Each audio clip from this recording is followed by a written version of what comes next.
আমাদের চারপাশে এমন অনেক মানুষ আছেন যারা অসাধারণ সাফল্য পেয়েছেন, কিন্তু কিভাবে? কোনো জাদু বলে? একদমই না। তাদের সাফল্যের পেছনে লুকিয়ে আছে একটা সহজ কিন্তু শক্তিশালী নীতি। আজকের এই বিশ্লেষণে আমরা সেটাই জানব।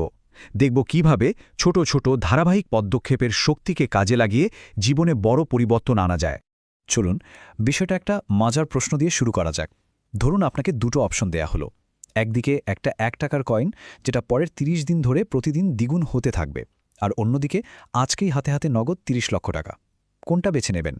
বেশিরভাগ মানুষই কিন্তু দ্বিতীয় অপশনটাই বেছে নেবেন। কিন্তু এবার ফলাফলটা দেখুন।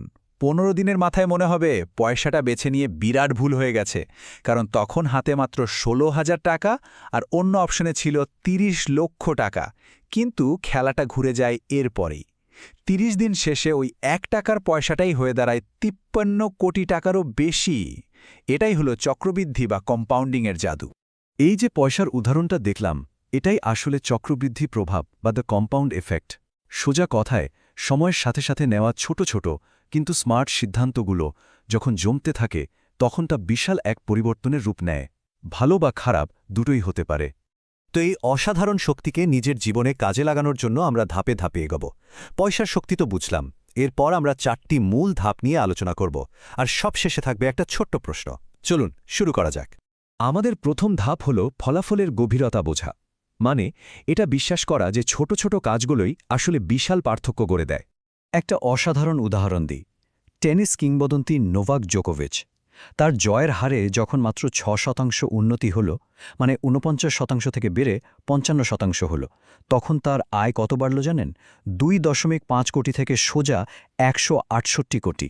ভাবা যায়, সামান্য এই উন্নতিটাই তার ক্যারিয়ার আর আয়ের মধ্যে আকাশ পাতাল তফাৎ গড়ে দিয়েছে। আবার উল্টোটাও কিন্তু একই রকম সত্যি। ধরুন, প্রতিদিন চায়ের সাথে মাত্র কয়েক চামচ চিনি খাওয়ার অভ্যাস। খুবই সামান্য ব্যাপার, তাই না? কিন্তু এই ছোট অভ্যাসটাই বছর শেষে আপনার ওজন ৬ কেজি বাড়িয়ে দিতে পারে।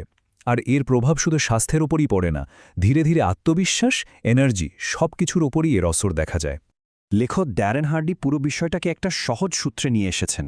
ছোট কিন্তু বুদ্ধিদীপ্ত সিদ্ধান্ত, তার সাথে লাগবে ধারাবাহিকতা, আর দিতে হবে যথেষ্ট সময়। এই ৩টে জিনিস মিললেই তৈরি হবে বিশাল পার্থক্য। এবার আসা যাক দ্বিতীয় ধাপে, আর এটা হলো আমাদের মানসিকতার একটা বড় চ্যালেঞ্জ মোকাবেলা করা। এই ধাপটা হলো মাইক্রোওয়েভ মানসিকতা ত্যাগ করা, কারণ সত্যিকারের সাফল্যের কোনো শর্টকাট হয় না। মাইক্রোওয়েভ মানসিকতাটা কি?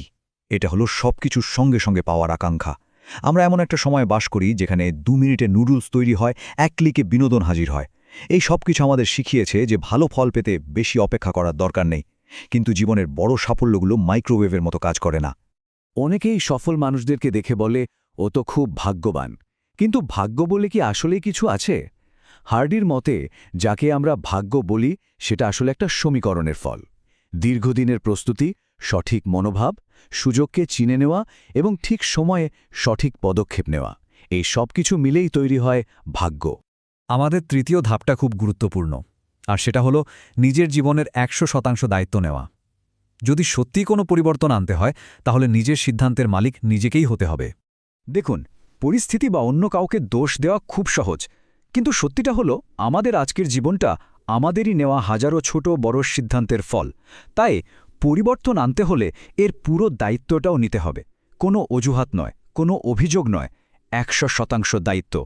তবে হ্যাঁ, এই দায়িত্ব নিয়ে কোনো কাজ নিয়মিত করাটা সহজ নয়। ধারাবাহিকতা তৈরিরও কয়েকটা স্তর আছে। শুরুতে শুধুমাত্র ইচ্ছাশক্তির জোরে কাজটা করতে হয়। এরপর ধীরে ধীরে এটা প্রশিক্ষিত অভ্যাসে পরিণত হয়, যেখানে কাজের পরিমাণের চেয়ে নিয়মিত করাটা বেশি জরুরি হয়ে ওঠে। আর সবশেষে এটা আমাদের পরিচয়ের একটা অংশ হয়ে যায়।